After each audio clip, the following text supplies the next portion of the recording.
પ્રકાશ વાઘાણી, પૂર્વ ભાવનગર શહેર કોંગ્રેસ સમિતિ પ્રમુખ.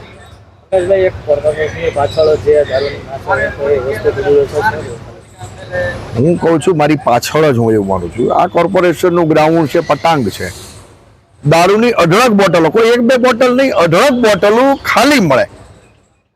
અને હું તો કહું છું ભાવનગરની અન્ય સરકારી સંસ્થાઓ હોય, કલેક્ટર ઓફિસ હોય કે કોર્પોરેશનની ઓફિસ હોય કે કોઈ પણ ભાવનગર પછી સિવિલ હોસ્પિટલ હોય, આ બધામાં ખાલી દારૂની બોટલ મળે છે. એનો મતલબ અહીં કેફી પીણું પીવામાં આવે છે.